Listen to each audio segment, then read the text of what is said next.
Bayram günlərində ölkə üzrə 135 ünvanda qurbanlıq heyvanların kəsimi və satışı təşkil olunub. Bu satış nöqtələrinin 77-sində həm kəsim, həm satış, 30-da yalnız satış, 28-də isə kəsim xidmətləri həyata keçirilir. Aidiyyatı qurumlar da qiymətlərə nəzarəti gücləndirib. Təəssüf ki, bu qanuni kəsim məntəqələri ilə yanaşı qanunsuz fəaliyyət göstərən satış və kəsim yerləri də bu günü fürsət bilərək iş başına keçiblər. 330 manat. Allah qəbul eləsin. 33 kilodur. Qiymətdə münasibdir. Keçənlə baxanda bu illəri yaxşıdır. Bayramımız mübarək olsun. Oldu. Allah qəbul eləsin. Ölkəmizdə də böyük təntənə ilə keçirilən Qurban Bayramının ilk günündə insanlar qurbanlıq heyvanların satış və kəsimi həyata keçirilən xüsusi satış yerlərinə üst tutublar. Pulu nə qədər alırlar? 10-12 manat belə. 10 manat. Kimi qurban üçün aldığı heyvanı yerindəcə kəsdirib insanlara paylayır, digər isə müqəddəs ziyarətçilərə və ya öz evində kəsməyə alıb aparır. Qida Təhlükəsizliyi Agentliyi və icra hakimiyyətlərinin birgə təşkilatçılığı ilə ölkə ərazisində fəaliyyət göstərən 135 satış nöqtəsindən birindəyik. Bu ərazidə hansı ki, həm xırdabuynuzlu heyvanların satışı, həm də bu çadır tipli kəsim yerlərində heyvanların kəsərək alıcılara təqdim edilir. Onu da bildirək ki, heyvanların həm satışı, həm də kəsimindən öncə xırdabuynuzlu heyvanlar Qida Təhlükəsizliyi Agentliyinin baytar həkimləri tərəfindən yoxlandıqdan sonra satışa və kəsimə verilir. Allah qəbul eləsin. Bayramımız mübarək olsun. Sən kilo bilirəm. 350 manat.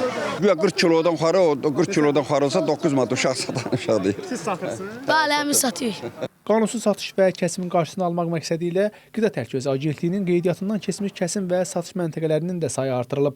Sözgedən məntəqələrin 32-si Bakının müxtəlif ərazilərində fəaliyyət göstərir. Vətəndaşların sərbəst olaraq o heyvanların alınmasına tam şərait yaradılıb. Eyni zamanda gördüyümüz səhər kəsim məntəqəsində 3 hissədən ibarətdir bu. Birinci bölmədə heyvan kəsim üçün təqdim olunur və sonuncu bölmədə artıq kəsilmiş heyvanın qurbanlıq ət vətəndaşa təqdim olunur və içəridə baytarı mütəxəssislərin nəzarəti ilə heyvanın kəsilməsi, hazırlanması və sair işlər həyata keçirilir. Qurban günlərində aidiyyatı qurumların, yəni hüquq mühafizə orqanlarının, yeri icra hakimiyyəti orqanlarının iştirakı ilə birlikdə həmin vətəndaşlara qarşı, yerlərə qarşı xüsusi inzibati tədbirlər həyata keçirilir. Təəssüf ki, bu ildə bayrama fürsət bilib qiymətləri süni artıranlar da var idi. Təbii, əlbəttə, keçənlə müqayisədə çox baxıb. Neyiniz, alacaqsınız? Mütləq almalıyıq, qurban demiş ki, kəsim almalıyıq. Verirlər 8.50-yə, 9-a verirlər. Ancaq başqa yerdə 11-ə, 12-ə verirlər. O kənarları ümumi bazarlarda bu ildə qurbanlıq heyvanların kəsimi və səyyar satışına icazə verilməməsinə baxmayaraq, yenə də qaydaları pozaraq qadağan olunmuş yerlərdə qurban bazarlığı edənlər var. Kəsilən heç burada İsmail qurbana qabılə getmir. Heç bismillah Allah ekber deyən yoxdur.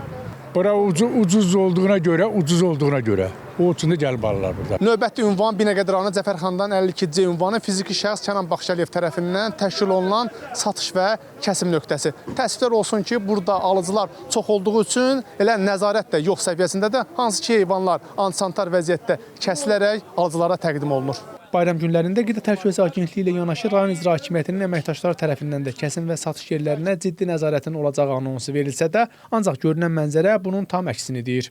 Qurban bayramı paklıq, təmizlik, bərəkət rəmzidir. Ancaq paytaxtın bəzi ərazilərində yol kənarlarında təşkil olunan bu kimi kəsim yerlərinə təmizlikdən belə söhbət gedə bilməz. Çünki həm kəsim, həm də satış antisantar vəziyyətdə həyata keçirilir. Təmiz kəsilməz mümkün deyil. Orası elədir, yəni biraz natəmizlikdir, xəstəlik yayılan vaxtıdır. Qeyd edək ki, ölkəmizdə Qurban Bayramı bu gün və sabah qeyd olunacağı üçün elə satış məntəqələrdə fəaliyyətini 2 gün davam etdirəcək. Rəşad Vəkiloğlu, İlkin Həsənov, Space xəbər.